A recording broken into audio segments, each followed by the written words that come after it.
la carrière de Sylvain Mirouf aurait pu être bien différente.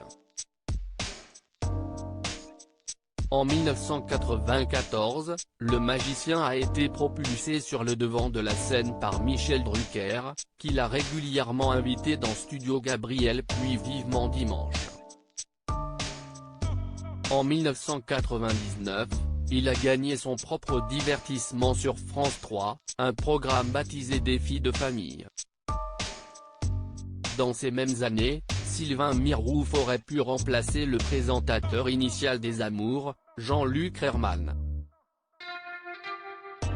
Invité de l'émission Un éclair de génie sur Radio VL ce jeudi 5 novembre, il a expliqué la raison qui l'avait poussé à refuser sa suite. On m'a proposé d'animer Les Amours quand Jean-Luc Reichmann est parti.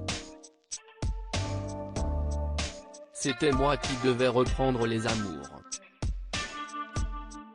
J'ai dit, non, ce n'est pas pour moi, a-t-il confié.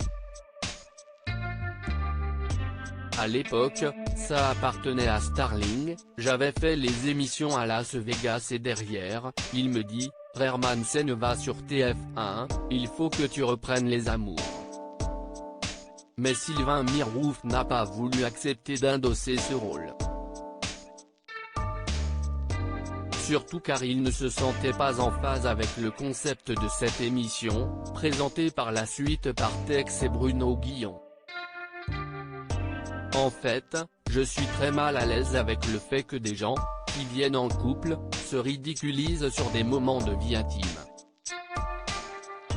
Ça me dérange ça, a continué le magicien sur Radio VL. Il m'avait fait faire un prime spécial des Amours et je ne voulais pas y aller. Je déteste parler de ma vie privée dans les médias. J'ai fini par le faire mais je ne suis pas à l'aise avec ça.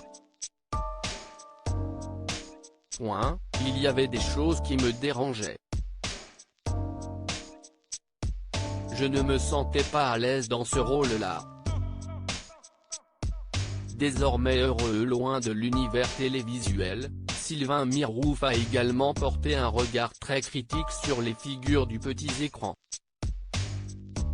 Sylvain Mirouf, animateur télé, si est-il vraiment un métier très ingrat l'animateur télé, d'un jeu ou d'un concept en fait, soit si est-il une valeur ajoutée donc on dit que le concept est génial soit le concept ne marche pas et on dit que l'animateur est mauvais. Animateur télé, si est-il vraiment un métier très ingrat, a poursuivi le magicien. Et évidemment, la prod qui est derrière se décharge toujours sur l'animateur. Mais il ne garde pas que des mauvais souvenirs de son passage à la télé, notamment dans Le Millionnaire. Ça pareil, j'ai passé le casting, j'étais content mais j'ai dit non, s'est souvenu Sylvain Mirouf. Je sentais qu'il y avait une grosse pression. Point, et c'était une émission fabuleuse parce que les gens sont vraiment très spontanés.